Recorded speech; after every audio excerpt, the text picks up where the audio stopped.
ভাইও বাবারা, ভালোবাসা কেমন, ভালোবাসা কেমন, কতটুকু ভালোবাসলে? আমার নবী বলেন, লা ইউমিনু আহাদুকুম হাত্তা আকুনা আহাব্বা ইলাইহি মিন ওয়ালিদিহি ওয়া ওয়ালাদিহি ওয়ান নাসি আজমাইন। আমার নবী বলেন, যতক্ষণ পর্যন্ত তুমি তোমার স্ত্রী, তোমার ছেলে মেয়ে, তোমার ধন দৌলত, টাকা পয়সা, বাড়ি গাড়ি যাহা কিছু আছে, এমনকি তোমার জানের চেয়ে যতক্ষণ পর্যন্ত আমি নবীকে ভালো না বাসবা, জান এক জায়গায়, নবীর ভালোবাসা এক জায়গায়। আমার আল্লাহ বলেন, আমার নবী বলেন, তোমার জান তুচ্ছ, তোমার কাছে মূল্যহীন, আমি নবীর ভালোবাসা তোমার কাছে প্রাধান্য। তাহলে তুমি পরিপূর্ণ ঈমানদার মুমিন হতে পারবে, নবীরা সম্ভব না? চিৎকার করে বলুন সুবহানাল্লাহ। বোঝা গেল জানের মূল্য নাই, নবীর ভালোবাসার মূল্য আছে। নবীর বেলা নবীর ভালোবাসা, অলির বেলা অলিদের ভালোবাসা, সন্তানের প্রতি বাবার ভালোবাসা, শব্দটা একই শব্দ, ভালোবাসা। কথা বলেন ঠিক না? নবী বলেন, উহিব্বুল্লাযী ইউহিব্বুনানি, যে আমাকে ভালোবাসে আমিও তাকে ভালোবাসি। একতরফা ভালোবাসা হয়, কথা বলে একতরফা ভালোবাসা হয়। আমাদের কাছেই পাশে শুয়ে আছেন জিনার স্মরণে আজকের মাহফিল, যাদের সাথে ভালোবাসার সম্পর্ক হয়েছে সে জানে তার সাথে তার ভালোবাসার মাপকে কাটিটা কত। কথা বলেন ঠিক না? আমরা উরুস করতেছি, ওনার স্মরণ সভা করতেছি, উরুসই প্রকান্তরে স্মরণ সভা। কথা বলেন ঠিক না? আল্লাহ বলেন, দুনিয়ার কোনো বান্দা যখন কোন একটা সবাই বসে আমি আল্লাহকে স্মরণ করে, তাদের সবার যতটুকু সম্মানী, আমি আল্লাহ তার চেয়ে আরো বেশি সম্মানী সবাই বসে তাদের কথা স্মরণ করি। চিন্তা করে বলুন সুবহানাল্লাহ। রশিদা বাবুর প্রতি ভালোবাসা কতটুকু আছে আপনাদের আমাদের, এটা কাজে কর্মে প্রমাণ হবে। কথা বলেন ঠিক না? আমি গত বেশ কয়েক মাহফিলে, এই রশিদা বাবুর স্মরণের মাহফিলে কিছু কিছু বিষয় আপনাদেরকে ইঙ্গিত দিয়েছিলাম। তরিকতের ভাষায় ভালোবাসা পাইতে হলে ভালোবাসা দিতে হবে। কে কতটুকু ভালোবাসেন এটা কাজে কর্মে প্রমাণ হবে। এখন ভালোবাসার মাপকাঠি কি? নবী বলছেন, জানের চেয়েও বেশি। কি বলছেন? জানের চেয়েও বেশি। এই বেশিটা কতটুকু? নবীর সাহাবায়ে কেরাম জিজ্ঞেস করেন, ইয়া রাসূলুল্লাহ, ইয়া হাবিবাল্লাহ, নবী গো, জানের চেয়ে বেশি ভালোবাসতে হবে? হযরত ওমর বলে, নবী, আমি আমার জীবনের সবকিছুর চেয়ে ভালোবাসি, জানের চেয়ে বেশি ভালোবাসি না। আমার নবী বলেন, তুমি পরিপূর্ণ কামেলে মুকাম্মেল ঈমানদার হতে পারবে না।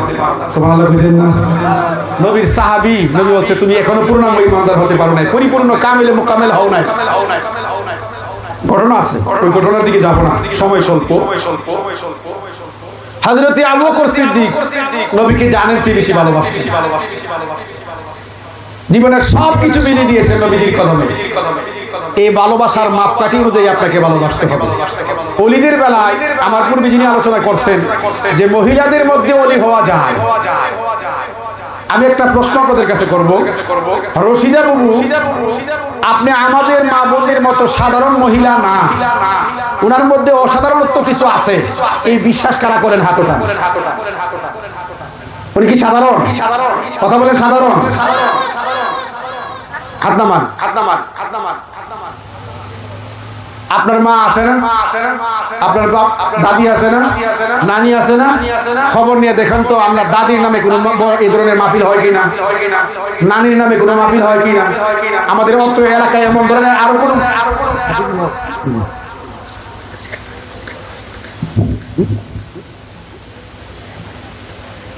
বুঝি নাই, কথা বুঝি নাই। কি বলতেছিলাম? দাদি উরুস মাহফিল হয়, নানি শাশি। কেন? বোঝা গেল এদের চেয়ে উনার মর্যাদা একটু বেশি কিনা কম? কম না বেশি? সবার নামে উরুস হয়। কথা বলে সবার নামে উরুস হয়। আমাদের এই দেওরা শাহজাদপুর গ্রামের ভিতরে বহুত আলেম আছে, আছে কিনা বলেন? রহমান সাহেবের উরুস হয়, রুকুলউদ্দিন আনসারীর উরুস হয়, আরো তো বহুত আলেম আছে। আলেমরা পৃথিবীতে পর্দা করছে, এদের নামে উরুস আছে। কথা বলে উরুস আছে? না শব্দটা একটু জুড়ে বলে, আছে উরুস? তাহলে বলতে গেল রহমান শাহ একজন।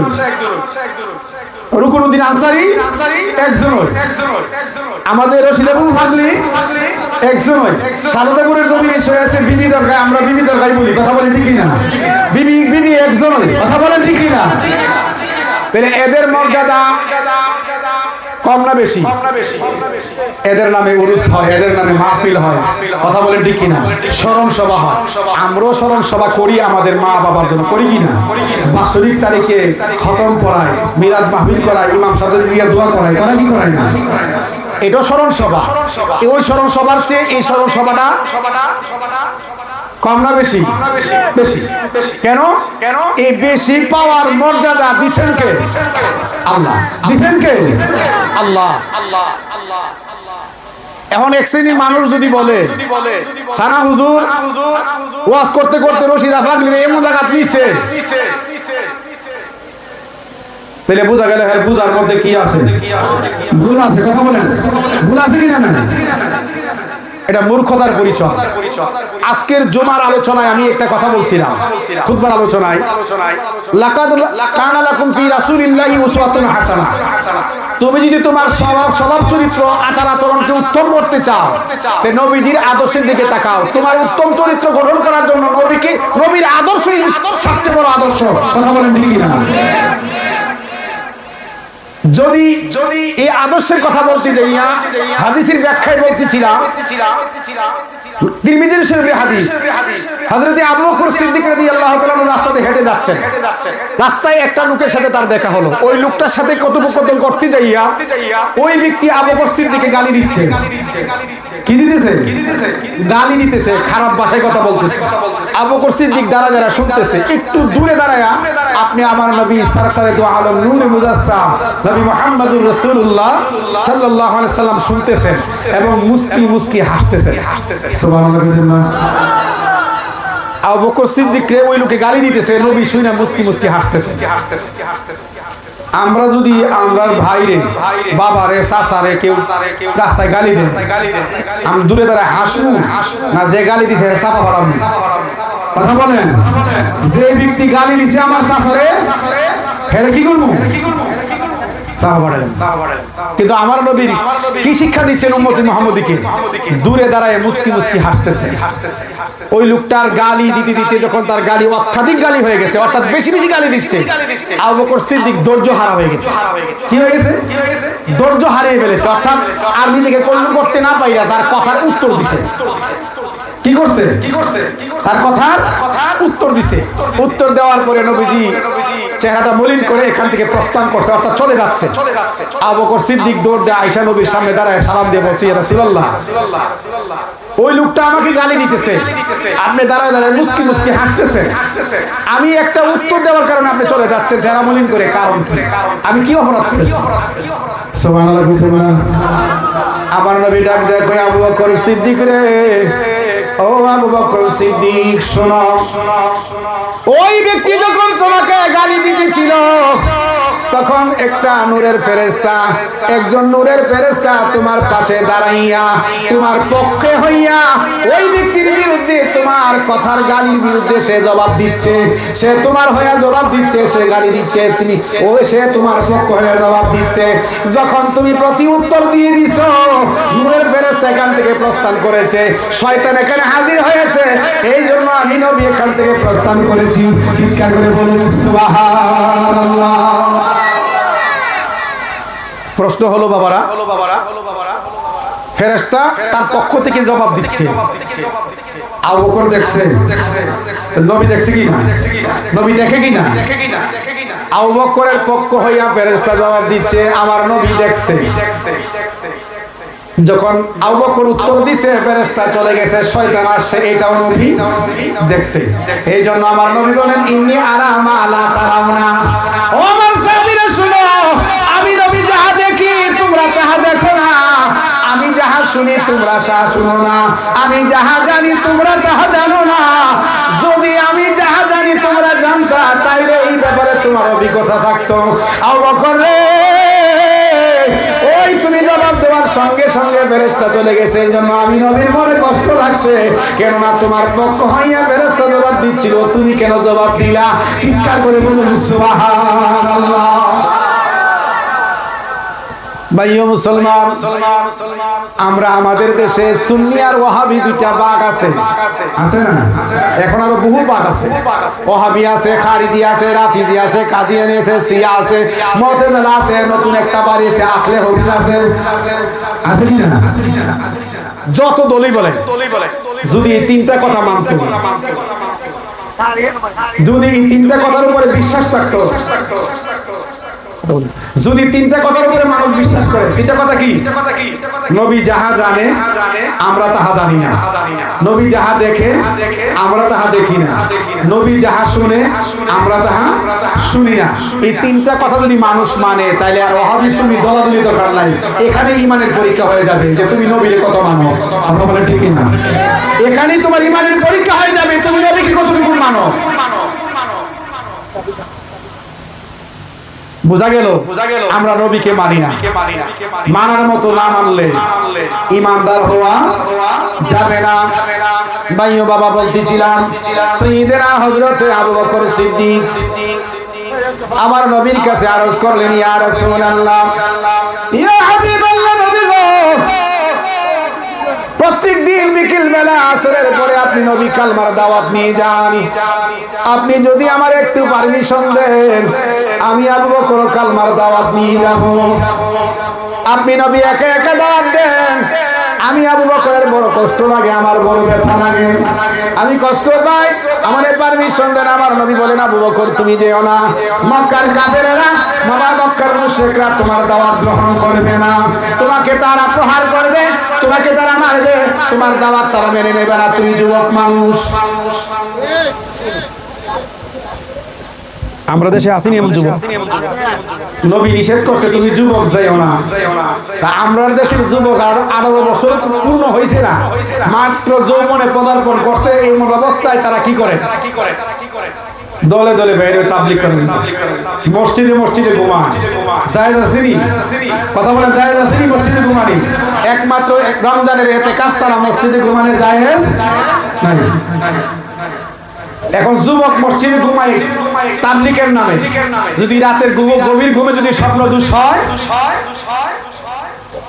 কথা বলেন, যদি স্বপ্ন দোষ হয় জবাব দিবে কে? উত্তর নাই। এই নাপাক অবস্থায় যদি তার কদম মাটিতে লাগে, যদি নাপাক অবস্থায় কদম মাটিতে লাগে, যতটা কদম মাটিতে লাগবে, এই প্রত্যেকটা কদমের মাটির নিচের মাটিগুলি পর্যন্ত আল্লাহর দরবারে কি করতে থাকে? ফরিয়াদ করতে থাকে, আল্লাহ তোমার বান্দার এই নাপাকির ভার আমি বহন করতে পারি না, তোমার বান্দার এই ভার আমি বহন করতে না পারি না, তোমার কাছে আরজি করতেছি, তোমার কাছে বিচার চাইতেছি, তুমি এটার বিচার দাও, আমি তোমার কাছে বিচার পাচ্ছি। আইলেন আমল করতেন, আইলেন নেক কামাইতেন, জিন্দেগির গোটা নেক আপনার ধরে চলেন। নাপাক শরীরে জমিনে পাড়া পড়লে জমিন কি করে? আল্লাহর দরবারে অভিশাপ করতে থাকে।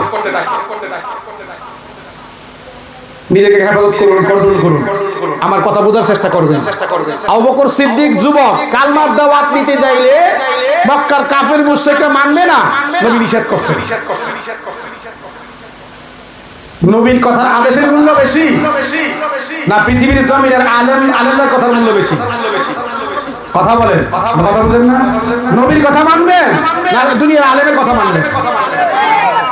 নবী বলছেন তুমি যেও না, বোঝা গেল যুবকদের এই দাওয়াত দেওয়ার বয়স এখনো হয় না। আর ভারতের জমিনে ইলিয়াস মেওয়াতি, তার নাম কি? ইলিয়াস মেওয়াতি। ইলিয়াস মেওয়াতির 6 উসুলের তাবলীগ, যেটা সারা পৃথিবীতে ছড়ছে। যে তাবলীগ আমাদের দেশে আসে, ভারত উপমহাদেশের মধ্যে আছে, যে তাবলীগের নাম হলো 6 উসুলের তাবলীগ। এই তাবলীগ প্রচার করছে, প্রতিষ্ঠা করছে ইলিয়াস মেওয়াতি। ইলিয়াস মেওয়াতির কথার মূল্য বেশি না নবীর কথার মূল্য বেশি? আবু বকর সিদ্দিক মানলেন, গেলেন না। বহুদিন যাওয়ার পরে আবার দরখাস্ত করলেন, সেই দিনও আমার নবী নিষেধ করলেন। আবু বকর মানলেন, গেলেন না। আবার অনেক দিন চলে গেল, যাওয়ার পরে আবার আরজ করলেন, ইয়া রাসূলুল্লাহ, ইয়া হাবিবাল্লাহ, নবী গো, ও মায়ার নবী, দয়ার নবী, আমি আবু বকর আপনার কাছে একটা আরজি নিয়ে এসেছি, আমার একটু একটু পারমিশন দেন, আমার একটি অনুমতি দেন, আমি কালমার দাওয়াত নিয়ে যাব। আপনি নবী দাওয়াত দেন, আমার বড় কষ্ট লাগে, বড় ব্যথা লাগে নবী।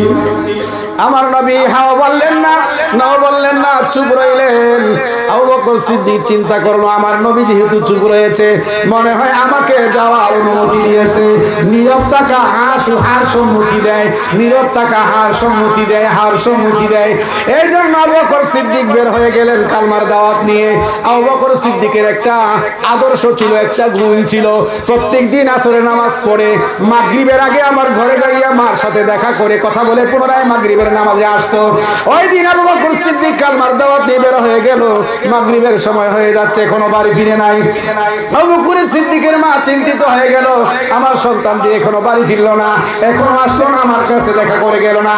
এই দিক দিয়ে আবু বকর সিদ্দিক কালমার দাওয়াত নিয়ে যখন গেল, মক্কার কাফেররা মুশরিকরা আবু বকরের দাওয়াত গ্রহণ করলো না, আবু বকরের দাওয়াত মানলো না। তারা আবু বকর সিদ্দিককে মারতে শুরু করলো, প্রহার করতে শুরু করলো, আঘাতে আঘাতে রক্তে রঞ্জিত লাল করে দিয়েছে, দেহটাকে ক্ষত বিক্ষত করে দিয়েছে, চেহারাটাকে বিকৃত করে দিয়েছে। আবু বকর সিদ্দিকের দেহের রক্তগুলি জড়তে জড়তে বেহুশ হইয়া অজ্ঞান হইয়া জমিনে যখন দুর্বল হয়ে পড়ে গেল, মক্কার কাফেররা আবু বকর সিদ্দিকের নাকের কাছে গালটা লাগাই দেখে শ্বাস আসে কিনা দেখতেছে, শ্বাস তেমন একটা আসা যাওয়া করে না। আবু বকর সিদ্দিককে লইয়া মক্কার কাবার গেটের সামনে শুয়ে রাইখা তারা চলে যায়। পিছন দিক থেকে বলে, রে আবু বকর, এবার দেখ তোর মুহাম্মদ তোরে বাঁচাইতে পারিনি। চিৎকার করে বললেন নাউজুবিল্লাহ। কি বলছে? কি বলছে? কি বলছে? বাঁচাইতে পারিনি। কার কথা বলছে? নবীজির কথা বলছে। কথা বোঝার চেষ্টা করো। এই আবু বকর, দেখো এখন তোমার মুহাম্মদ তোমারে বাঁচাইতে পারেনি। যে মুহাম্মদের মহব্বতে বইয়া তুমি এই কাজ করতে আসছি না, এখন দেখো তোমার নবী তোমারে বাঁচাইতে পারেনি। পারবে কিনা? কথা বলেন, পারবে কিনা? আরে বাবা, আমার নবী তো নবী, সমস্ত নবীদের নবী, সমস্ত আম্বিয়াদের নবী, সমস্ত রাসূলদের রাসূল। কথা বলেন ঠিক কিনা? নবী তো বহুদের মাকাম, কিতাব প্রমাণ বহন করে আমার নবীর গোলাম, আমার নবীর গোলামের গোলাম, গোলামের গোলাম, গোলামের গোলাম, গোলামের গোলাম হযরতে বড় পীর আব্দুল কাদের জিলানী বাগদাদী রাহমাতুল্লাহ আলাইহি। হুজুর গাউসে পাক এমন একজন আল্লাহর ওলি, এমন একটা মর্যাদার ওলি, এমন একটা শান ও মর্যাদা আল্লাহ দান করেছেন। হযরতে বড় পীর আব্দুল কাদের জিলানী বাগদাদী রাহমাতুল্লাহ আলাইহি। বাবা ছোট্ট বাচ্চা মানুষ, মক্তবে যাওয়ার বয়স হয়েছে, এখনো পুরোপুরি মক্তবে যায় না, মোটামুটি বয়স মক্তবে যায়। মক্তবের বাচ্চা আছে না, এমন বয়সের বাড়ির গেটের বাহিরে খেলাধুলা করতেছে। এমন এমন সময় হুজুর গাউসে পাকের আব্বা আবু সালেহ জঙ্গি মৌসা, উনিও ছিলেন একজন আল্লাহর ওলি। কি ছিলেন?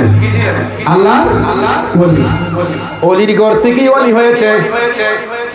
মারহাবা বলতেন না? হুজুর গাউসে পাক খেলাধুলা করতেছেন, বাচ্চা মানুষ। এমন সময় রে বাবা, একজন ব্যক্তি কাঁদতে কাঁদতে বাড়িতে ঢুকছে, ঢুকিয়া বলতেছে, আবু সালেহ জঙ্গি মৌসা রে হুজুর, আমার আব্বা মারা গিয়েছে, আপনার কাছে আরজি, আপনি আমার আব্বার জানাজাটা করাই দিবেন। আসলে এরকম ইমাম সাহেবের কাছে যান না আপনারা? হুজুর, আমার তো আব্বা মারা গেছে, আমার তো চাচি মারা গেছে, জানাজার নামাজ কিন্তু আপনি পড়াবেন। দরকার হয় না এরকম? আরে মিয়া, মৌলবীরা মানুষের জায়গা নিয়ে পৌঁছাইছে। দোষ কিছু আমরারও আছে, দোষ আমরারও আছে। মিয়া মৌলবীরা মরলেও লাগে, জিতেও লাগে, এই আলেমরা নিয়ে মানুষের টাকা মজা করে, এটা করার পিছনে কিছু দোষ ত্রুটি আমরারও আছে। দোষ স্বীকার করতে কোনো কি নাই, আপত্তি নাই, দোষ স্বীকার করতে আপত্তি নাই। বলতেছিলাম শুনেন, আবু সালেহ জঙ্গি মৌসার কাছে যখন আয়েশা বলছে আব্দুল কাদের জিলানী জানাজার নামাজ কি, তখনও উনি ভালো করে জানে না, ছোট্ট মানুষ। বাবা যখন জানাজার জন্য বের হচ্ছে, পিছন দিক থেকে যাইতে শুরু করছে। আবু সালেহ জঙ্গি মৌসা বলে, তুমি কোথায় যাইবা আব্দুল কাদের? কো আমি আপনার সাথে যাব জানাজায়। কো তোমার জানাজার বয়স হয়েছে না, তোমার জানাজা যাইতে হবে না। তোমার জানাজার বয়স হয়েছে না, তোমার জানাজা যাইতে হবে না, যাবে অনেক কি করার পরেও ফিরতে পারে না, বাবার পিছে পিছে গেছে, লুকায় লুকায় গেছে। বাবা যখন ওইখানে গিয়ে পড়ছে, মানুষের ভিড় দেখছে, আমার হুজুর গাউসে পাক ওই মৃত ব্যক্তির বাড়ির গেটের কাছে আয়া শুনতেছে, ভিতরে কান্নার আওয়াজ শোনা যায়, কাঁদতেছে না মানুষ, মৃত্যুর খবর। গেটের ভিতরে মাথাটা ঢুকাইয়া উকি দিয়া দেখতেছি, তার বয়সের কিছু বাচ্চা, তার চেয়ে একটু বয়স একটু বড়, তার চেয়ে কিছু ছোট, এমন কিছু বাচ্চা আছে, কাঁদতেছে আর বলতেছি, বাবা বাবা গো, তুমি যে আমরা বানায় চলে গেছো, আমরা কারে বইলা বাবা ডাক দিব বাবা। আব্দুল কাদের এই কথাগুলি শুনতেছে, আর তার হৃদয়ের মিটারের মধ্যে মিটারের কাটা আস্তে আস্তে বাড়ি দিচ্ছে, বলতেছে কি, এই বাচ্চাগুলি তার বাবার জন্য কাঁদে, আজকে যদি আমার বাবা এইভাবে চলে যায়, আমিও তো বাবা হরা হয়ে যাব। এই বাচ্চাগুলির বাবা তো এইভাবে তারে ফেলা যাইতে পারে না। সন্তানগুলির দিকে তাকাই আব্দুল কাদেরের মায়া লাগে গেছে, বাচ্চা মানুষ, শিশু মানুষ। বাবা জানাজার মাঠে গেছে, আব্দুল কাদেরও জানাজার মাঠে গেছে। ওইখানে যাইয়া আব্দুল কাদের জিলানী দাঁড়ায় রয়েছে দূরে, বাচ্চা মানুষ, বাবা যেন না দেখে। আব্দুল কাদেরের বাবা আবু সালেহ জঙ্গি মুসা যখন জানাজার নামাজে দাঁড়াইয়া জানাজার নিয়ত করার জন্য হাত উঠাইবে, এমন সময় ডাক দিছে, বাবা দাঁড়াও, জানাজার নামাজ পড়ো না। কি জানাজার নামাজ পড়ো না? বলে কেন, কি হয়েছে? বাপ তো বুঝতে পারতেছে আমার ফুট জানে এখন কি করে। বাপ ফুট চিনে না, কথা বলে চিনে কি না, যে আব্দুল কাদের জিলানী মার গর্ভ থেকে 18 পারা কোরআনের হাফেজ হইয়া দুনিয়ার জমিনে আসছে। সুবহানাল্লাহ বলেন, আরো জোরে বলেন সুবহানাল্লাহ। আব্দুল কাবু সালেম জঙ্গি মুসা ডাক দেখো, আব্দুল কাদের তুমি কি করতেছো? বাবা দাঁড়াও, তুমি শুনছো নি বাড়ির ভিতরে ছোট্ট ছোট্ট বাচ্চাগুলি তাদের বাবার জন্য কান্না করতেছে। বাবা তুমি জানাজা পড়েও না, তাদের বাবারে জীবনে কইরা দাও। আবু সালেহ জঙ্গি মুসা চিন্তা করতেছে, এখন তো আমার সন্তান শরীয়তকে উল্টাইয়া দিব। সন্তানরে ধমক দিছে, সন্তান ধমক মানে না, দৌড়ানি দিছে মানে না। এরপরে ডাক দিছে, রে মুর্দালাস, আমি আব্দুল কাদের হুকুম করছি তুমি জিন্দা হয়ে যাও। চিন্তা করে বলুন সুবহানাল্লাহ। ওই লোকটা জিন্দা হয়ে গেলেন, ওই লোকটা জিন্দা হলে আব্দুল কাদের বাবা আবু সালেহ জঙ্গি মুসা উনার সন্তান আব্দুল কাদের দৌড়ায় দৌড়ে একটা তাপড় দিছে, তাপড়টা খায় একটা দৌড় দিছে, বলছে বাবা তুমি কাজটা ঠিক করো নাই। একটা দূর দিছে আর বলতেছে, রে মুর্দা আমার পিছে দূর দে। বাবাও দৌড়াচ্ছে, ছেলেও দৌড়তেছে, ছেলের সামনে দৌড়তেছে, বাবা পিছনে দৌড়তেছে। দৌড়তে দৌড়তে যাইয়া প্রতিমধ্যে একটা কবরস্থান পাইছে। কবরস্থানের পাশ দিয়ে যখন আব্দুল কাদের দূর দিছে, ডাক ডাক হয়ে কবরবাসীরা, রে তোরা দেখোস না আমার বাবা আবু সালেহ জঙ্গি মুসা আমারে দৌড়াইতেছে, আমার বাবার সম্মানে আমি দৌড়াইতেছি, তোরা কবর থেকে জিন্দা হই আমার পিছনে পিছনে দৌড়ে। চিৎকার করে বলুন সুবহানাল্লাহ। এই কথা বলে যখন দৌড় দিছে, পিছন দিকে তাকায় দেখতেছে গুরুস্থানের সমস্ত মুর্দা উইঠা গেছে। আবু সালেহ জঙ্গি মুসা পিছনে, মুর্দারা সামনে, আব্দুল কাদেরের সামনে দৌড়তেছে দৌড়তেছে। আবু সালেহ জঙ্গি মুসা ডাক দে, আব্দুল কাদের তুই কি করতেছিস গো? বাবা তুমি আমার আর দৌড়াইও না, আমারে যদি আর দৌড়াও, আমার পিছনে যদি আর দৌড়াও, এই বাগদাদি রাখের জমিনে আর কোনো মুর্দা রাখবো না। যত মুর্দা কবরে শুয়ে আছে সব আমি জিন্দা বানায় ফেলাবো। চিৎকার করে বলুন সুবহানাল্লাহ। আল্লাহুম্মা সাল্লি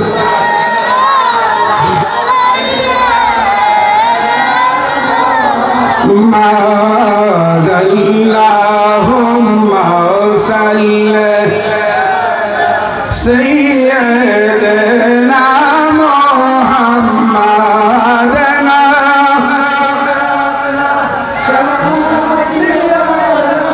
মাওলানা মাওলানা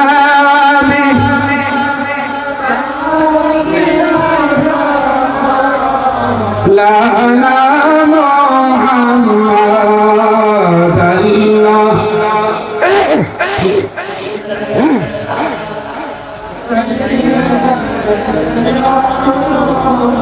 হযরত জাবের প্রশ্ন করে, নবী গো সৃষ্টির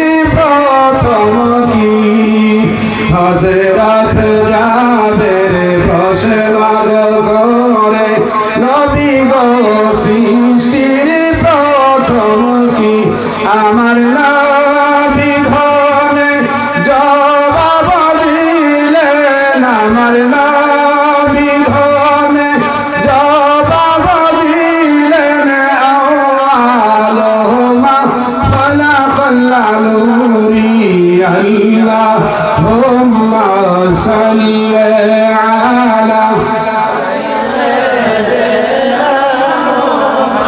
মাওলানা বিয়ানা শাহ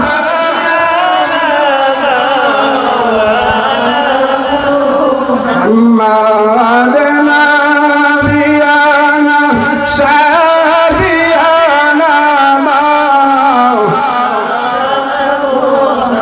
মাদাল্লাহুম্মা সাল্লি আলা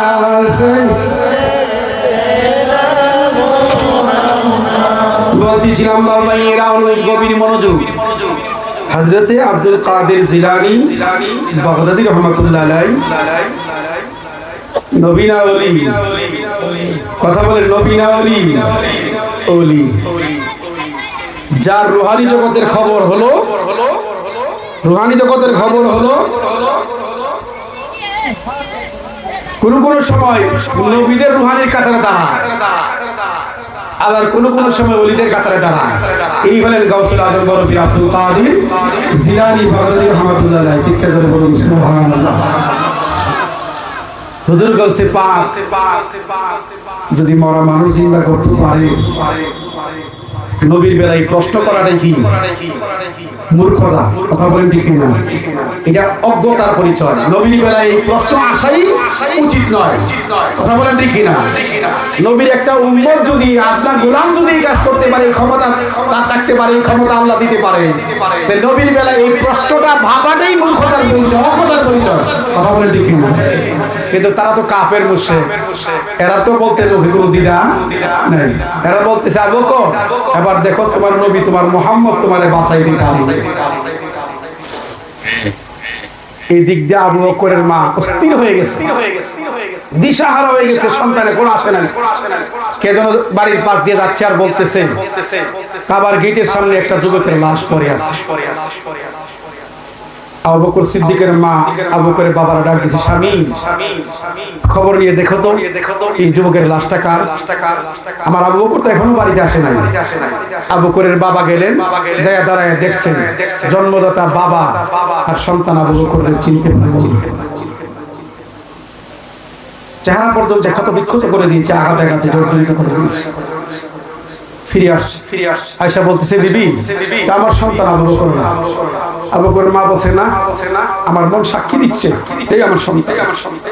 দৌড় দিছে মা, এবার যাই দেখতেছে একটা লাশ পড়ে আছে। যে মা 10 মাস 10 দিন গর্ভে ধারণ করেছে, লালন পালন করেছে, বড় করেছে, সেই গর্ভধারণী মাও তার সন্তান চিনতে পারলো না।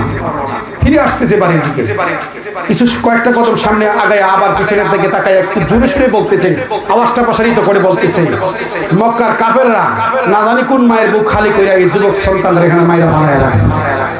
এই আওয়াজটা আবু বকরের কানে পৌঁছে গেছে। আবু বকর কথা বলতে পারে না, কথা বলার ক্ষমতা নাই, মৃত্যুর সঙ্গে তার পাঞ্জা লড়তেছে। আল্লাহকে ডাক দিছে, আল্লাহ তুমি তো সব জানো, তুমি সব দেখো, আমি তোমার বন্ধুর তাওহীদ রিসালাতের বাণী প্রচার করতে যাই, আজকে আমারই অবস্থা।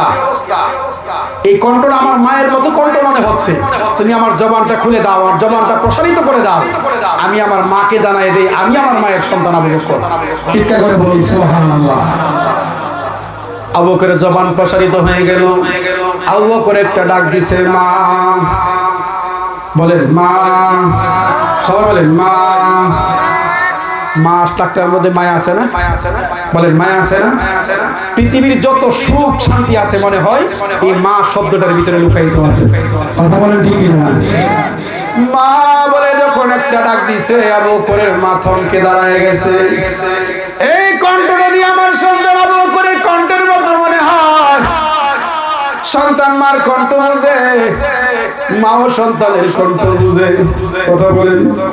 দৌড় দিয়া গাছে জড়াইয়া ধরছে, বাবা আবু বকর তুমি বলো কে তোমাকে এমন ভাবে আঘাত করেছে, কে তোমাকে প্রহার করেছে, এইভাবে রক্ত রঞ্জিত করেছে, ক্ষত বিক্ষত করেছে, তুমি আমাকে বলো। আমি তোমার মা, আমার গোটা জিন্দগির যত কামাই করেছি সমস্ত কামাইগুলির বিনিময়ে হলেও আমি ওই লোকের বিরুদ্ধে মোকাবেলা করব, আমি তার সাথে যুদ্ধ ঘোষণা করব। আবু বকরের মা ডাক দেয়া কয়, বাবা তুমি আমাকে বলো।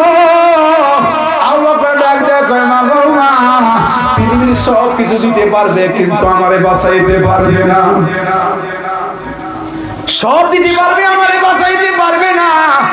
আমাকে যদি বাঁচাইতে চাও গো মা, দেরি কইরো না, দেরি কইরো না, অতি তাড়াতাড়ি আমার নবীর দরবারে নিয়ে যাও।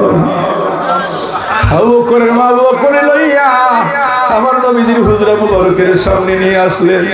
দরজার সামনে শুয়ে রাখা, দরজার মধ্যে যখন টোকা দিলেন, নবী দরজা খুলে দিলেন। দরজা খুলে দিয়ে নবী মুস্কি মুস্কি হাসতেছে। আবু বকরের মা ডাক দিয়ে কই, ইয়া রাসূলুল্লাহ, ইয়া হাবিবাল্লাহ, নবী আপনি তো মুস্কি মুস্কি হাসতেছেন, তাকায় দেখুন আপনার আবু বকর মৃত্যুর সঙ্গে পাঞ্জা লড়তেছে। আমার নবী ডাক দিয়ে কই, আবু বকরের মা রে, আবু বকরের মা, আমি রাহমাতুল লিল আলামিন, দুনিয়ায় থাকা অবস্থায় আমার আবু বকর মরতে পারে না। আবু বকর মরতে পারে না, ওই নবী দুনিয়ায় থাকতে আবু বকর মরতে পারে না। বাবারা রে, বন্ধুরা রে, আমার নবী এমন নবী, আমার নবী এমন নবী, আমার নবীর আল্লাহ এমন মর্যাদা দিয়েছে। আমার নবী ওষুধের প্রয়োজন হয় নাই, মেডিসিনের প্রয়োজন হয় নাই। আমার নবী আবু বকর সিদ্দিকের দিকে তাকাইয়া এই শাহাদাত আঙ্গুল ইশারা করে ডাক দিছি, আবু বকর, আবু বকর, আবু বকর। বাবারা রে, বন্ধুরা রে, আমার নবীর এই আঙ্গুল, এই শাহাদাত আঙ্গুল এমন একটা আঙ্গুল মুবারক, যে আঙ্গুল মুবারকের ইশারায় চন্দ্র দুভাগ হয়ে যায়, যে আঙ্গুল মুবারকের ইশারায় ডুবন্ত সূর্য বারুদয় হয়ে যায়। হয় কি হয় না? আমার নবীর আঙ্গুলের ইশারার মধ্যে, আঙ্গুল মুবারকের মধ্যে একদম মর্যাদা রয়েছে। এটাও একটা মুজিজা, সুবহানাল্লাহ বলেন। আমার নবীর এই শাহাদাত আঙ্গুল মুবারকের ইশারা কেমন জানেন? আসুন একটু কথা বলে যাই। আমার নবী সাহাবী হযরত আলী রাদিয়াল্লাহু তাআলা আনহু, যে আলী সম্পর্কে আমার নবী বলেছেন, আনা মাদিনাতুল ইলমি ওয়া আলিউন বাবুহা। আমার নবী বলেন, আলী এমন একজন আলী, আমি নবী হইলাম ইলমের শহর, আর আমার আলী হইল সে ইলমের শহরের দরওয়াজা। চিৎকার করে বলুন সুবহানাল্লাহ। ইলমে শরীয়ত, ইলমে তরিকত, ইলমে মারিফত, ইলমে হাকিকত, সর্বপ্রকার ইলম যদি কোনো মানুষ অর্জন করতে চায়, আমি নবীর শহরে আসতে হবে, ইলমের শহরে যাইতে হবে। যদি শহরে যাইতে হয়, শহরে প্রবেশ করতে হয়, তাহলে দরজা লাগবে, গেট লাগবে। কথা বলেন, লাগবে কি লাগবে না? ঘরে ঢুকতে গেলে দরজা লাগে, গেট লাগে। আমি নবী বলেন, নবী বলেন, আমি নবী ইলমের শহর, আমার শহরের দরজা আলী। যদি তোমরা ইলমে শরীয়ত, ইলমে তরিকত, ইলমে মারিফত, ইলমে হাকিকত অর্জন করতে চাও, আমার আলীর দরজা দিয়ে প্রবেশ করতে হবে, আমার আলীর দরজা দিয়ে তোমরা বাইরে হইতে হবে। চিৎকার করে বলুন সুবহানাল্লাহ। সেই আলী রাদিয়াল্লাহু তাআলা আনহু কি বলতেছেন? একদিন আমার নবীর সাথে আলী রাদিয়াল্লাহু তাআলা নিয়ে গেলেন ইসলামের দাওয়াত দিতে। কালমার দাওয়াত। কিসের দাওয়াত? কালমার দাওয়াত। পক্ষান্তরে তাবলীগ করতে গেছে। পক্ষান্তরে তাবলীগ। এই তাবলীগ কিসের তাবলীগ? আমার রাসূলের বিধান মোতাবেক তাবলীগ। কথা বলে ঠিক না? রাসূলের তাবলীগ, সেই তাবলীগ সাহাবীরা করেছেন। যে তাবলীগ কি করেছেন? সাহাবীরা করেছেন, তাবিঈনরা করেছেন, তাবিঈনরা করেছেন, আইমে মুস্তাহিদিন করেছেন, ওলি আব্দুল গাউস কুতুবরা করেছেন। এখনো পর্যন্ত কিয়ামত পর্যন্ত যারা এই তরিকা অনুসরণ করে তাবলীগ করবে, এই তাবলীগ কিয়ামত পর্যন্ত জায়েজ। আলহামদুলিল্লাহ বলেন, আর জোরে বলেন আলহামদুলিল্লাহ। আমার নবীজির তরিকা অনুযায়ী, নবীর সুন্নাত মোতাবেক যে তাবলীগ, এই তাবলীগ কিয়ামত পর্যন্ত জায়েজ। নবী কালমার দাওয়াত দিয়েছেন হযরত আলী কে নিয়ে। কালমার দাওয়াত দেওয়া দিয়ে ফিরে আসার পথে ক্লান্ত হয়ে গেছেন। গাছের ছায়ার নিচে বসে বিশ্রাম নিচ্ছেন। বিকেল বেলা, আসরের সময়। আমার নবীজি আলী রাদিয়াল্লাহু তাআলা জমিনে বসার পরে জানপায়ে বসছেন, আর নবীজি আলী রাদিয়াল্লাহু তাআলা উরাতের উপরে, উরুর উপরে মাথাটা টেকাইয়া আরাম করতেছেন। আলীর উরুটা হলেন নবীজির কি? মনে করেন বালিশ, বালিশ বুঝেন না, বালিশের মতো করে পুরুতের উপরে মাথা দেখায় ঘুমাচ্ছেন, আরাম করতেছেন। মাহবিলা দিনের মধ্যে লেখছেন নবী ঘুমায় না, যেন ঘুমের ভান করে শুয়ে আছে। সুবহানাল্লাহ বলেন। ভান বুঝেননি, অর্থাৎ কায়া ঘুম আর কি, পুরোপুরি ঘুম লাগে নাই, পুরোপুরি সজাগ না, বুঝতে পারছেন? আরাম করতেছে। এই দিক দিয়ে সূর্য পশ্চিম আকাশে হেলে পড়েছে। আসরের নামাজের সময় পার হইয়া প্রায় মাগরিবের সময় হয়ে যাচ্ছে। আলী রাদিয়াল্লাহু তাআলা চিন্তা করতেছে, আমি আলী আমার জীবনে কোনোদিন আসরের নামাজ কাজা করি নাই, আজকে মনে হয় আমার আসরের নামাজ কাজা হয়ে যাবে। কেন? নবীজি উরুর উপরে ঘুমাচ্ছেন। আলী চিন্তা করতেছেন, নবীজি আরাম করতেছে, আমি কি নবীকে ডাক দিব, নবীর ঘুম ভেঙে দেব, আসর নামাজ আদায় করব, নাকি নামাজ ছেড়ে দেব, নবীর আরাম করতে দেব? চিন্তায় পড়ে গেছেন। চিন্তা করতে করতে আলী রাদিয়াল্লাহু তাআলা কোনো সিদ্ধান্ত নিতে পারতেছে না। এমন সময় হযরত আলী মনে মনে চিন্তা করে, আমার তো ঈমান আছে। কি আছে? কয়টার বিনি বুকে হাত দিয়ে ঈমান আছে? বলেন, বুকে হাত দিয়ে কয়টার বিনি বলে ঈমান আছে? আমার নবীর সাহাবী হযরত আলী বলতেছে, আমার তো ঈমান আছে। সুবহানাল্লাহ কইতেন না? মারহাবা বলতেন না? ইয়া রাসূলুল্লাহ বলেন, ইয়া হাবিবাল্লাহ বলতেছে, আমার তো ঈমান আছে। আমি আমার ঈমানের পাল্লা উঠায় দেখি আসরের নামাজের মূল্য বেশি না, নবীর ঘুমের আরামের মূল্য বেশি। হযরত আলী তার ঈমানের পাল্লাটা টান দিয়া এক পাল্লায় আসরের নামাজের সওয়াব রাখলেন, অপর পাল্লায় নবীর ঘুমের আরামটা রাখলেন। দেখতেছে আসরের নামাজের সওয়াবের চেয়ে নবীর ঘুমের আরামের মূল্যটা কোটি কোটি গুণ বেশি বাড়ি হয়ে গেছে। আলী চোখের পানি ছেড়ে কাঁদে আর বলে, মাবুদ গো, আসরের নামাজ চলে যাক, আমার কোনো আপত্তি নাই, কিন্তু আমি নবীর ঘুমের বেগত ঘটাইতে পারবো না, নবীর আরাম ভাঙতে পারবো না। এমন সময় হঠাৎ করে একটা চোখের ফোঁটা পানি গাল বেয়ে তুথুবে নবীর গাল মুবারকে পড়ে গেছে। নবীর গাল মুবারকে যখন আলীর চোখের পানি পড়েছে, নবী চোখ খুলে দেখতেছে আলী কাঁদে। আমার নবী জিজ্ঞেস করে, আলী তুমি কেন কাঁদতেছো, তোমার কি ভয় লাগতেছে? আলী বলেন, জি না ইয়া রাসূলুল্লাহ। তো তাহলে কেন কাঁদতেছো, তোমার কি বাড়ির কথা মনে হয়েছে? বলে, জি না ইয়া রাসূলুল্লাহ। তাহলে কেন কাঁদতেছো, তোমার কি হাসান হুসাইনের কথা মনে হয়েছে? বলে, জি না ইয়া রাসূলুল্লাহ। তাহলে কেন কাঁদতেছো, তোমার কি খাতুনে জান্নাত ফাতেমার কথা মনে হয়েছে? আলী বলতেছেন, জি না ইয়া রাসূলুল্লাহ। তাহলে কেন কাঁদতেছো? আলী ডাকতে বলে, নবী গো, পশ্চিম আকাশে তাকায় দেখুন সূর্য ডুবে যাচ্ছে, আমি আলী এখনো আসরের নামাজ আদায় করি নাই। চিৎকার করে বলুন সুবহানাল্লাহ। আমি এখনো আসরের নামাজ পড়ি নাই। আমার নবী হযরত আলীর ডাক দেখো, আলী তুমি আসরের নামাজ পড়ো নাই, ভালো কথা, আমারে কেন ডাক দিলা না? আলী বলেন, ইয়া রাসূলুল্লাহ, ইয়া হাবিবাল্লাহ, নবী গো, আমি দেখেছি আসরের নামাজের চেয়ে আপনার ঘুমের মূল্য বেশি। আমি কেমন করে আপনাকে ডাক দিব? যদি আপনার ঘুমের ব্যাঘাত ঘটে, কাল কিয়ামতের ময়দানে হাসরের মাঠে যদি আল্লাহ জিজ্ঞেস করে, আলী ও আলী, কিছুক্ষণ সময়ের জন্য আমার হাবিব, আমার দোস্ত তোমার উরুবর্গের মধ্যে আরাম করতেছিল, তোমার সহ্য হলো না, আমার বন্ধুর ঘুমের আরামের ব্যাঘাত ঘটায় দিলা, আমার বন্ধুর আরামের ব্যাঘাত ঘটাইলা, ঘুম ভাঙিয়ে দিলা। যদি আল্লাহ আমাকে জিজ্ঞেস করে, আমি কি জবাব দিব গো নবী? এই জন্য আমি আপনাকে ডাক দেয় নাই। আমার নবী ডাক দেখো, আলী রে, ও আলী, তুমি কি আসরের নামাজ পড়তে চাও? আসরের নামাজ কি তুমি আদায় করবা? আলী বলে, ইয়া রাসূলুল্লাহ, সূর্য তো ডুবে যাচ্ছে, এখন তো মাগরিবের পূর্ব মুহূর্ত, এখন কেমন করে আমি আসরের নামাজ পড়বো? আবার নবী বলতেছে, আলী, আমি জানতে চাই তুমি কি আসরের নামাজ পড়তে চাও কি চাও না? এবার আলী বলে চিন্তা করতেছে, যেহেতু আমার নবী বলছে, নিশ্চয় আমার জন্য কোনো ব্যবস্থা করবে। সুবহানাল্লাহ বলেন, আর যদি বলুন সুবহানাল্লাহ, বলুন ইয়া রাসূলুল্লাহ, বলুন ইয়া হাবিবাল্লাহ। আমার নবী বলে, আলী, জানতে চাই তুমি কি নামাজ পড়তে চাও কি চাও না? আলী মনে মনে চিন্তা করে, বোঝা গেল আমার নবী আমার জন্য কোনো একটা ব্যবস্থা করবে। এবার আলী ডাকবে, বলে, নবী গো, যদি আসরের নামাজের ব্যবস্থা করে দেন, তাহলে আমি আলী আসরের নামাজটা আদায় করব। আরো জোরে বলেন, আরো জোরে বলুন। কষ্ট হচ্ছে, শেষ করে দেব। হযরত আলী এই কথা বলার পরে আমার নবী কি করলেন? ওই শাহাদাত আঙ্গুল মুবারক মনে আসেনি?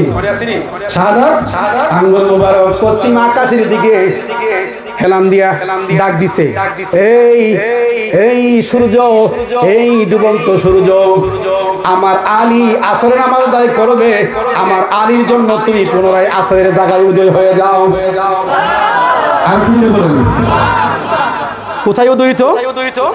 কোথায়?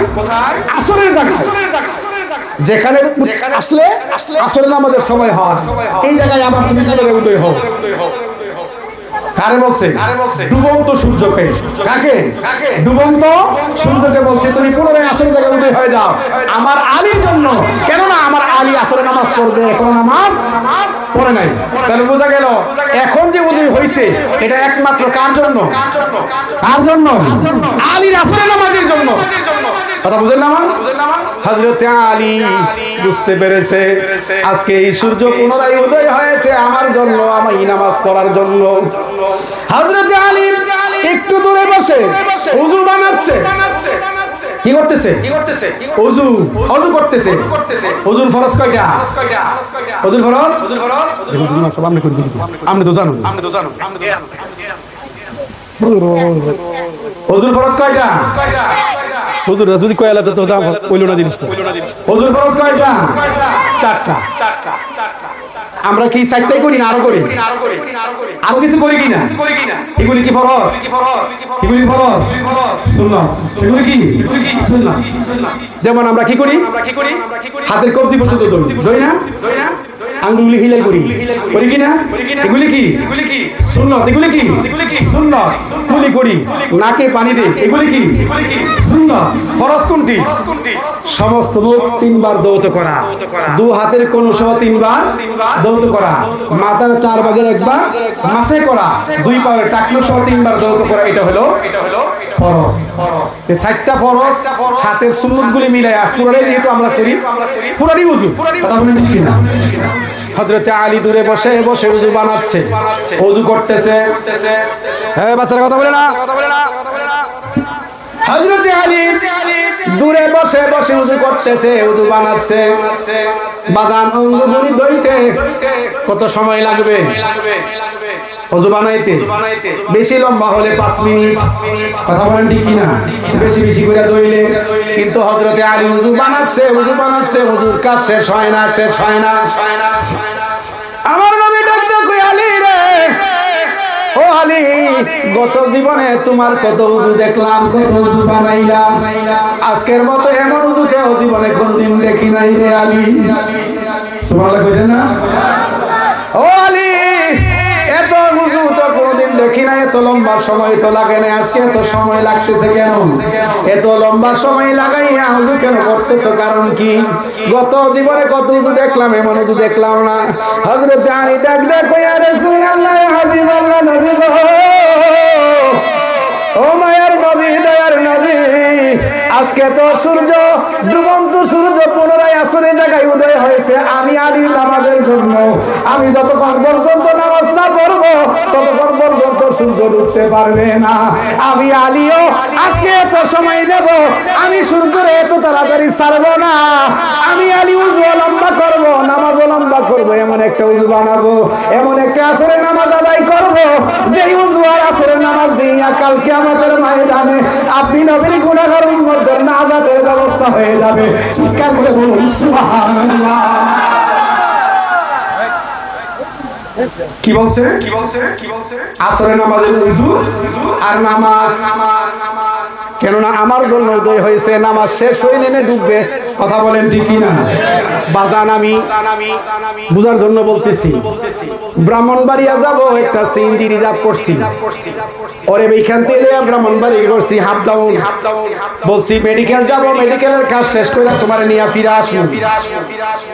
এখন মেডিকেলের কাজ শেষ হইতেছে না, আমিও বের হচ্ছি না, সিন্দিরও ক্ষমতা নাই ফিরে আসার। আছে প্রয়োজনে একটু বাড়া বেশি নিব, কথা বলেন ঠিকই না? ওই সূর্য ডুবন্ত সূর্য উদয় হয়েছে, আমার নামাজ শেষ না হওয়া পর্যন্ত ঢুকতে পারবে না। সময় যদি বেশি লাগে, এটার বিনিময় নিতে হলে রাহমাতুল লিল আলামিনের রহমতের দরজায় আসতে হবে, কথা বলেন ঠিকই না? হযরত আলী বলেন আসরের নামাজের সওয়াব ওযুর সওয়াব দিয়া কালকে আমাদের ময়দানে আপনার গুনাহগার উম্মতের নামাজের ব্যবস্থা হয়ে যায়, এমন একটা নামাজ আদায় করব। নবী খুশি না বেজার? আরে বাবা, আমার নবী হলেন উম্মতের দরদি নবী, উম্মতের কান্ডারি নবী, যে নবী রাহমাতুল লিল আলামিন নবীর উম্মতের জন্য রাগওয়া পর্বতের ভিতরে সেজদায় করে কামলে। একদিন নয়, দুই দিন নয়, 3 দিন পর্যন্ত নবী সেজদায় করে কামলে। ইয়া রাব্বি হাবলি উম্মতি, ইয়া রাব্বি হাবলি উম্মতি। 3 দিন ধরে মক্কা মদিনায় নবীর খবর নাই। আবু বকর উসমানের এক পাগলের মতন তালাশ করতেছে, নবীর খুঁজে পায় না। আমার নবী তো গুহার ভিতরে সেজদায় পড়ে রয়েছে, কেউ জানে না। আবু বকর খুঁজে, উমর খুঁজে, আলী খুঁজে, কেউ পায় না।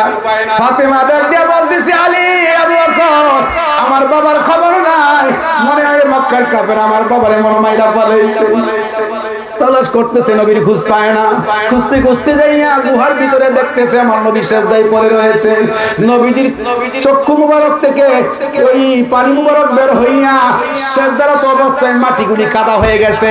কিতাবে লিখতেছে, মাহবিরা দুনিয়ার মধ্যে লিখতেছে, নবীজির চোখ মুবারকের পানি মুবারকের দ্বারা কাদা হইয়া নবীর নাক কপাল পর্যন্ত কাদার ভিতরে ঢুকে গেছে। তো নবী বলতেছে, রাব্বি হাবলি উম্মতি, রাব্বি হাবলি উম্মতি, হে আমার প্রভু, হে আমার আল্লাহ, আমার গুনাহগার উম্মতের গুনাহ মাফ করুন।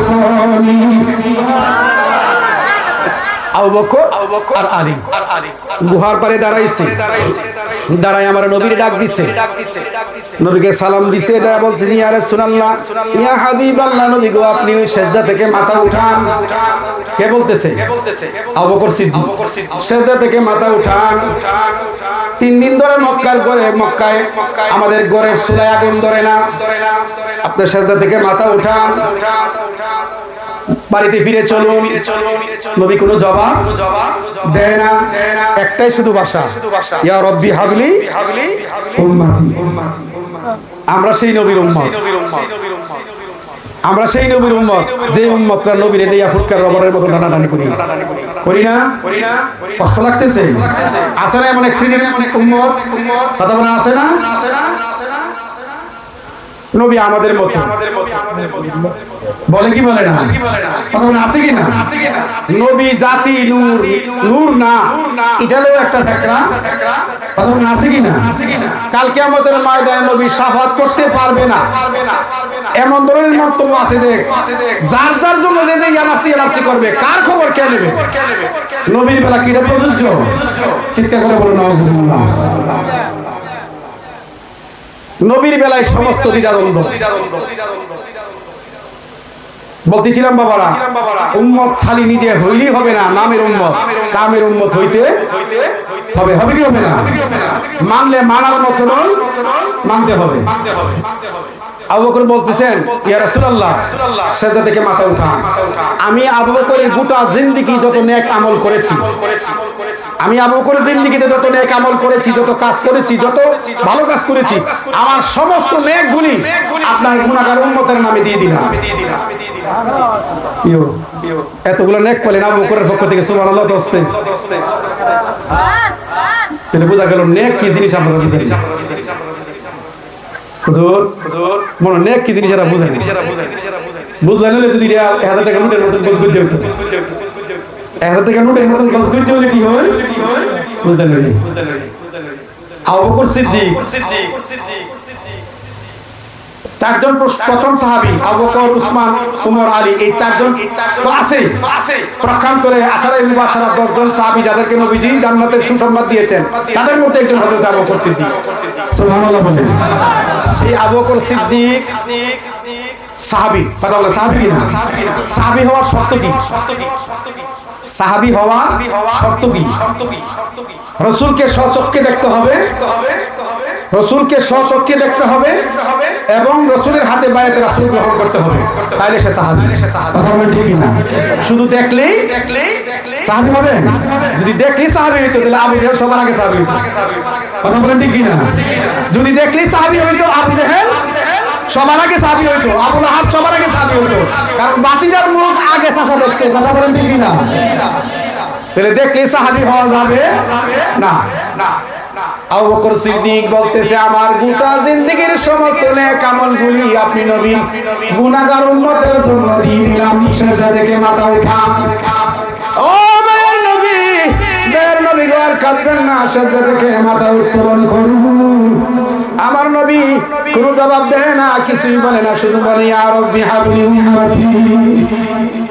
এবার হযরত আলী গুহার পাশে দাঁড়াইয়া ডাক দিয়েছেন, ইয়া রাসূলুল্লাহ, ইয়া হাবিবাল্লাহ, নবী গো, আমি আলী ওই গুহার পাশে দাঁড়াই গেলাম গো নবী। খাতুনে জান্নাত মা ফাতেমার স্বামী হাসান হুসাইনের বাবা আমি আলী। ইয়া রাসূলুল্লাহ, আজকে 3 দিন ধরে মক্কা মদিনায় আপনার খবর পাই না। 3 দিন ধরে আমাদের ঘরের সোনায় আগুন ধরে না। হাসান হুসাইন খিদার যন্ত্রণায় চটপট করতেছে, খাবার হয় না। হাসান হুসাইন রে বলে, হুসাইন রে বলে, ভাই রে, আজকে এত ক্ষুধা লেগেছে, ক্ষুধার কারণে আর শুইতে পারি না। যদি নানা আজকে বাড়িতে থাকতো, নানার নুরানি চেহারার দিকে তাকাইলে আমরা 2 ভাইয়ের খিদা নিবারণ হয়ে যাইত।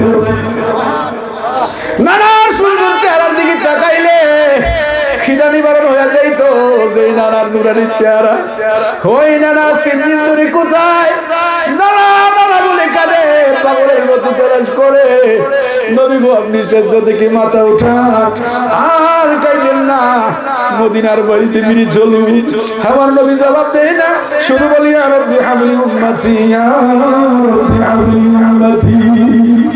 আবু বকর ওমর আলী তারা যখন পারলো না, আবু বকর ওমরকে আলীকে বলতেছে, আলী আবু বকরকে বলতেছে, আমাদের দ্বারা সম্ভব হবে না, চলো আমরা বাড়ি ফিরে যাই। ফাতেমা ছাড়া, হাসান হুসাইন ছাড়া নবীকে গুহার ভিতর থেকে বের করা যাবে না। আলী আর আবু বকর যখন ফিরে আসলো, বাড়ির সামনে দিয়ে যখন ঢুকতেছে, এমন সময় ফাতেমার সঙ্গে দেখা হয়ে গেল। আলী কাঁদতেছে, আলীর গাল বেয়ে চোখের পানিগুলি জর্জর করে ঝর্ণার মতন জমিনের দিকে ঝরতেছে। আবু বকর কাঁদতেছে, আবু বকরের পানিগুলি ঝর্ণার মতন জমিনের দিকে ঝরতেছে। আলীও কাঁদে, আবু বকরও কাঁদে। ফাতেমা ডাক, দেখো আবু বকর, তুমি কাঁদতেছো, আলী তুমিও কাঁদতেছো, বুঝেছি মক্কার কাফেররা আমার বাবারে বুঝি মাইরা বলেছে। আলী ডাক, দেখো ফাতেমা রে, তোমার বাবারে মাইরা বানায় না, তোমার বাবা গুহার ভিতরে, হেরা গুহার ভিতরে 3 দিন ধরে সেজদায় পড়ে উম্মতি করে কাঁদতেছে। ফাতেমাকে তোমাকে ছাড়া, হাসান হুসাইনকে ছাড়া নবীকে গুহার ভিতর থেকে বের করা যাবে না। ফাতেমা একটা দৌড় দিয়া গুহার ভিতরে ঢুকে বলছে, হাসান, ও আমার হুসাইন, তোমার নানার খবর পাওয়া গেছে, আসো তোমার নানার কাছে যাই। হাসান হুসাইনকে লইয়া ফাতেমা, আলী, আবু বকর যখন গুহার পাশে এসে দাঁড়াইছে, দাঁড়াইয়া ফাতেমা ডাক দিয়া বলছে, বাবা গো, ও বাবা, সেজদা থেকে মাথা উঠাও, আর কাইদো না, আমি তোমার মা ফাতেমা এসে গেছি। আমার গোটা জিন্দেগীর যত নেক আমল করেছি, সমস্ত নেক আমল তোমার গুনাহগার উম্মতের জন্য আমি দিয়ে দিলাম, তুমি সেজদা থেকে মাথা উঠাও। চিৎকার করে বলুন সুবহানাল্লাহ। ফাতেমা বলতেছে, আমার গোটা জিন্দেগীর সমস্ত নেক আমল দিয়ে দিলাম। ফাতেমার নেক আমল কতটুকু হবে? 2-5 মণ। কথা বলে 2-5 মণ। বাবা, পৃথিবীর সমস্ত ধন এক পাল্লায় দিলেও ফাতেমার নেক আমলের সাথে যাওয়া সম্ভব হবে? ফাতেমা বলতেছে, আমি আমার গোটা জিন্দেগীর সব নেক দিয়ে দিলাম তোমার উম্মতের জন্য, তুমি সেজদা থেকে মাথা উঠাও, মাথা উত্তোলন করো, আর কাইদো না। বাবা গো, আমি তোমার মা ফাতেমা এসে গেছি। আমার নবী কোনো জবাব দেয় না। এমন সময় ফাতেমা আর ধৈর্য ধারণ করতে পারলো না, 2টা চোখের পানি ছাইরা দিয়া, 2টা চোখের পানি ছাইরা দিয়া হযরত ফাতেমা কি করলেন? বলতেছে, বাবা, ও বাবা, বুঝেছি তুমি বাড়ি ফিরে যেতে চাও না, আমাদের চেয়ে তোমার উম্মতের মায়া এত বেশি, উম্মতের জন্য তোমার এত দরদ, যে উম্মতের জন্য 3 দিন ধরে আজ তোমার কোনো খবর পাই না, তোমার সাক্ষাৎ পাই না। হাসান হুসাইন খিদার তরণায় কাঁদতেছে, তুমি তাও মাথা উঠাও না। বুঝেছি গো বাবা, বুঝেছি তুমি মাথা উঠাইবা না। ও বাবা, আমি আর কি করব বলতে পারি না রে বাবা। বাবা তুমি মাথা উঠাও। ফাতেমা বলতেছি বাবা আমি আমার কলিজার টুকরা ইমাম হাসান আর হুসাইন রে তুমি বাবার গুনাহগার উম্মতের নামে আমি কুরবানি করে দিলাম। কুরবানি করে দিলেন বললেন। এরপর নবী মাথা উঠায় না। সুবহানাল্লাহ বলেন। শেষ করে দিচ্ছি। ফাতেমা এরপর মা বলতেছে বাবা মাথা উঠায় না, বাবা মাথা উঠায় না, বাবা মাথা উঠাও। আমার নবী মাথা উঠায় না। এমন সময় আমার আল্লাহ ডাক দেয় কয় জিবরাইল রে, ও জিবরাইল যাও রে যাও। আমি বুঝেছি আমার বন্ধু উম্মতের কত দরদি, আমি আমার বন্ধুরে আর কাঁদাইতে চাই না। ও জিবরাইল তুমি যাও, যাই আমার বন্ধুর কাছে বলো আমি আল্লাহ খুশি হয়ে গেছি, আমার বন্ধু তার উম্মতের প্রতি দরদ ভালোবাসা দেখে আমি মুগ্ধ হয়ে গেছি। আমার বন্ধুরে যাইয়া বলো আমার বন্ধুকে দুনিয়া আমি কাঁদাইছি, আখিরাতের জমিনে আমি আল্লাহ তাআলা কাঁদাইব না। কাল কিয়ামতের ময়দানে আমার বন্ধু যারে খুশি যাকে খুশি তাকে লইয়া বিনা হিসাবে জান্নাতে ঢুকে যাবে। আমি আল্লাহ সেই দিন কোনো বাধা দেব না। চিৎকার করে বলুন সুবহানাল্লাহ। আপনারা খুশি না বেজা? কথা বলেন খুশি না বেজা? জিবরাইল আয়েশা যখন আমার নবীর কাছে খবর পৌঁছাইলেন, আমার নবী সিজদা থেকে মাথা উঠাইছে। উম্মতের দরদি নবী সিজদা থেকে মাথা উঠাই না, চোখের পানি ছেড়ে ছেড়ে কান্দে রে বাবা। ওই উম্মতের কথা বইলা যে উম্মতের জন্য নবী সিজদায় পড়ে কান্দে, আলী বলছে ইয়া রাসূলুল্লাহ ইয়া হাবিবাল্লাহ, নবী গো এমন একটা নামাজ পড়বো, এমন একটা ওযু বানাবো যে আসরে নামাজের ওযু আর নামাজের সওয়াব দ্বারা আপনার গুনাহগার উম্মতের নাজাতের ফয়সালা হয়ে যাবে। নবী খুশি হবে না বেজার হবে? আপনারা খুশি না বেজার? বাজার শাহাদাত আঙ্গুল মনে আছে কি শাহাদাত আঙ্গুল, এই শাহাদাত আঙ্গুল মুবারকের মুজিজা আমার নবী কি করলেন? হযরতে আবু বকর সিদ্দিক অজ্ঞান হইয়া মৃত্যুর সঙ্গে পাঞ্জা লড়তেছে। ঠিক আছে নি? ওয়াজের সাথে মিল আছে নি কথা? বাবা ভুল হইলে বলবেন যে হুজুর ছুটে গেছে। আমি বলতেছিলাম আবু বকর সিদ্দিক পরে আছে, মৃত্যুর সঙ্গে পাঞ্জা লড়তেছে। আমার নবীজি শাহাদাত আঙ্গুল মুবারক দ্বারা আমার নবী হযরতে আবু বকর সিদ্দিকের দিকে ইশারা করে ডাক দিয়েছে আবু বকর, আবু বকর, আবু বকর। বলতে দেরি হয়েছে। আবু বকর সিদ্দিক পূর্ণ সুস্থ হইয়া জমিনে দাঁড়াইয়া আমার নবীর সালাম দিতে দেরি করে নাই। আসসালাতু আসসালামু আলাইকা ইয়া রাসূলুল্লাহ, আসসালাতু আসসালামু আলাইকা ইয়া হাবিবাল্লাহ। দাঁড়ায় সালাম দিছে। যে আবু বকর মৃত্যুর সঙ্গে পাঞ্জা লড়ছে, মা চিনে না, বাবা চিনে না, ক্ষত বিক্ষত হয়ে গেছে। সে আবু বকর সুস্থ হয়ে গেছে কিসের দ্বারা? শাহাদাত আঙ্গুল মুবারকের ইশারায়। এটার মধ্যে কি আছে রে বাবা? এই আঙ্গুল মুবারকে কি আছে? তামাম কুল কায়নাতের সমস্ত রহমত আছে। কথা বলেন আছে কি না? যে নবী সম্পর্কে আমার আল্লাহ কোরআনে বলছেন আমা আরসালনাকা ইল্লা রাহমাতাল লিল আলামিন, কুল কায়নাতের রহমত নবী মুহাম্মদুর রাসূলুল্লাহ সাল্লাল্লাহু আলাইহি ওয়াসাল্লাম। বাবা ওই নবীর উম্মত আমরা। কথা বলেন ঠিক কি না? আমরা পুরুষরা যেমন উম্মত, মা বোনরা কি উম্মত না? কথা বলেন উম্মত না? হুজুর আলোচনা করতেছিলেন আমার পূর্বে মহিলাদের ওলি হওয়া বড় কঠিন। আমি ওনার সাথে আরো সুযোগ করি, কঠিন তো বটে বটে কিন্তু সহজও আছে। একবার কঠিন করে আটকে তুলে সহজ করে দিয়ে যায়। মা বোনদের সহজ হওয়ার, সহজে আল্লাহ পাওয়া যায়, সহজে নবী পাওয়া যায়, সহজে ওলি হওয়া যায়, সহজে জান্নাতবাসী হওয়া যায় যদি তিনটা জিনিস মানেন। তিনটা জিনিস কি? তিনটা জিনিস যদি মানতে পারেন। হুজুর বলছেন নাপাকি বিষয় কতগুলি বলছেন, আমি ওইদিকে যাব না। প্রথম কথা হলো ওই নারী উত্তম, ওই নারী উত্তম যে নারীর চেহারার দিকে তাকাইলে তার স্বামী খুশি হয়। সুবহানাল্লাহ বলেন। ওই বিবি উত্তম যে বিবির চেহারার দিকে তাকাইলে স্বামী খুশি হয়। মাঠে থেকে হাল চাষ করে আসছে, চাকরি থেকে ডিউটি করে আসছে, অফিস থেকে আসছে, আয়েশা ঘরে ঢুকে তার বিবির চেহারার দিকে তাকায় তার মন ভালো হয়ে গেছে, এই নারী উত্তম। আর ওই নারী যদি তার স্বামী দুনিয়া থাকা অবস্থায় স্বামীর জীবিত রেখে স্বামী স্ত্রী মৃত্যুবরণ করে, ওই স্ত্রী জান্নাতি। সুবহানাল্লাহ। স্বামীর খেদমত, নামাজ রোজা হজ যাকাত আল্লাহর আইন, স্বামীর খেদমতটা সবচেয়ে বড় প্রাধান্য। স্বামী আপনার প্রতি খুশি হবে, রাজি হবে। স্বামীর তুই দুঃখ করলে, কথা বলে তুই করলে খুশি হব। আমরা সমাজে কিন্তু এখন এমন এক পর্যায়ে আসছে, এখন স্বামীর নাম ধরো ডাকে, না ডাকলে তো অনসিনা হয়ে জানা যে স্বামী। আমরা মা চাষিরা জীবনে শুনছি না স্বামীর নাম করছি। ওই জমানাটা মনে খারাপ আছিল, ওই জমানা খারাপ ছিল না ভালো ছিল? ভালো ছিল। আমরা বাবারও দেখছি ছোটবেলা মারে নাম ধরে ডাক দিছে না, ইমুকের মা, কথা বলেন ঠিক না? ছেলে বড় হইলে বড় ছেলে নাম ধরে, মেয়ে হইলে বড় মেয়ের নাম ধরে, কথা বলেন ঠিক না? এখন স্বামীও বউরে নাম ধরে ডাকে, বউ স্বামীর নাম ধরে, কথা বলেন ডাকে কিনা? রহমত আসবে না যাবে? রহমত আসবে না গজব আসবে? রহমত আসবে না গজব আসবে? আরে বাবা, মা যদি ওলি হয় তাহলে তার গর্ভের সন্তান ওলি হয়ে আসবে, কথা বলেন ঠিক কিনা? আবু সালেহ জঙ্গি মুসা আর ওনার বিবি ফাতেমা, নাম কি? ফাতেমা। দুজনে কি ছিলেন? আল্লাহর ওলি এবং ওলি ছিলেন, যার কারণে ওনার সন্তান গর্ভী থেকে 18 পারা কোরআনের হাফেজ হয়েছে। আমরা মা বর্তমান মা বাচ্চা যারা আছে বর্তমানে, শেষ করে দিচ্ছি কথা, আলোচনা যাবো না সামনের দিকে। কেন বলতেছি? যেহেতু আমার আগে আমার ভাই বলছিলেন, তার কথার সাথে কিছু একটা কথা অ্যাড করি আমি, এই জন্য যে আমাদের কারো বুবু, কারো ফুফু, কারো বোন, কথা বলেন ঠিক কিনা? কারো মেয়ে, কথা বলেন ঠিক কিনা? কারো আবার মা। আমাদের রশিদা বউ শুয়ে আছেন পাশে, উনি আমাদের মা না? কথা বলেন মা না? উনার এই মর্যাদা উনি হাসিল করেছেন, কোনো না কোনো কাজে আল্লাহ খুশি হয়ে গেছেন, কথা বলেন ঠিক কিনা? আমি একটা ঘটনা মনে গত কয়েক বছর আগে বলছিলাম, হয়তো কারো মনে আছে কিনা জানি না, আজকে আবার নতুন করে বলতে চাই।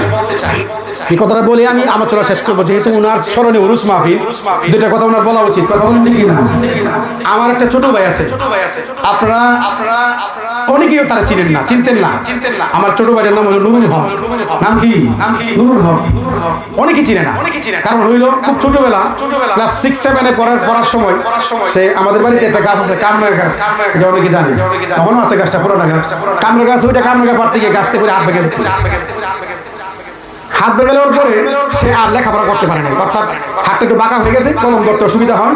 7 পর্যন্ত পড়ার পরে লেখাপড়া ছেড়ে দিচ্ছে, যার কারণে তাকে নিয়ে ঢাকা কাজে লাগিয়ে দিচ্ছে। বড় ভাই সে কাজ শিখছে, ভালোটা কাজ শিখছে, তার নিজস্ব কারখানা আছে, চামড়ার লেদারের বিভিন্ন জিনিস বানায়। এখন অন্য সব কাজ দিয়া বাদ দিয়া শুধু চামড়ার কুট বানায়, কুটের ব্যবসা, তার নিজস্ব কারখানা।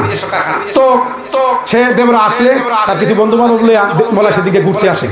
হঠাৎ একদিন হয়তো রশিদ বাবুর সাথে দেখা হয়েছে, বা রশিদ বাবু আছে সিনে বাচ্চা কথাবার্তা হয়তো মনে করতে, চা দিলে রশিদ বাবু চা খাইছে, হ্যাঁ খুব আদর করছে। একদিন হঠাৎ করে রশিদ বাবু হ্যাঁ বলতেছে, আমার একটা ব্যাগ বানাই দিস। কি বলছে? ব্যাগ বানাই দিস। ব্যাগ মানে লেডিস ব্যাগ, উনি মহিলা মানুষ না, বলছে আমার একটা লেডিস ব্যাগ বানাই দিস। হ্যাঁ চিন্তা করলো, আমার যে ব্যাগের কারখানা আছে রশিদ বাবু জানে কিনা, প্রশ্ন রাখতে পারে কিনা, কথা বলেন, প্রশ্ন রাখতে পারে কিনা? জানার ক্ষমতা দিচ্ছেন কে? কথা বলেন, জানার ক্ষমতা দিচ্ছেন কে? আপনি আমার চক্ষু নাই, চিনতে পারি না, কথা বলেন ঠিক কিনা? আপনি আমাদের দেমাগ নাই, বুঝতে পারি না, কথা বলেন ঠিক কিনা? সে বলছে আচ্ছা ঠিক আছে বানাই। আবার সে উত্তর দিছে যে আমি এটা বানায়া লয়ে আনবো। কি বলছে? বানায়া নিয়ে আসবো। বাড়ি থেকে আমার বলছে ভাই মন ব্যাপার, রশিদ বাবু আমার এটা বলছে, আমি যদি বোঝা থাকে দেখে তুমি দেরি করো না, এই কিস্তি টাকা কি এটা বানাই। সেও বানাইছে, বানায়া আসার কোনো সুযোগ পাইতেছে না। চিন্তা করলো লয়ে যেতে দেরি হইতেছে, লোক যদি পাই লোক দেখা পাঠাই।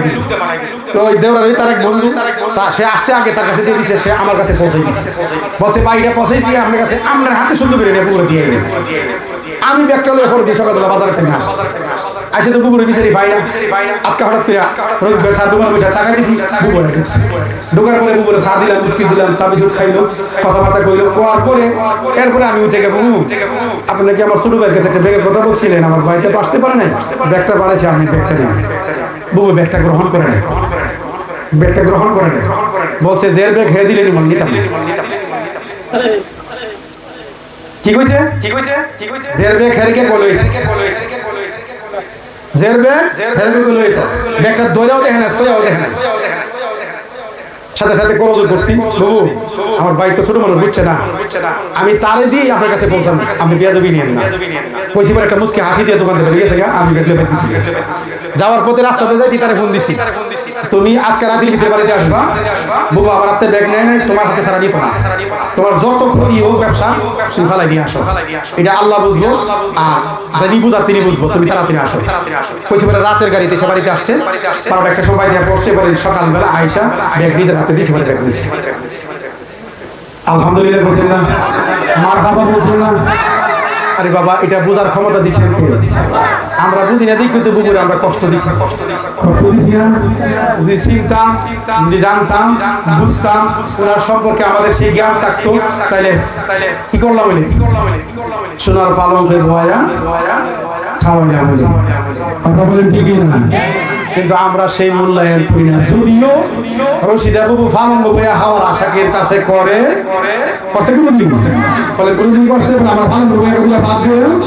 যদিও করে নাই, কিন্তু করা উচিত ছিল আমাদের। আল্লাহ আপনি আমাদেরকে সঠিক বুঝ দান করুন সকলে।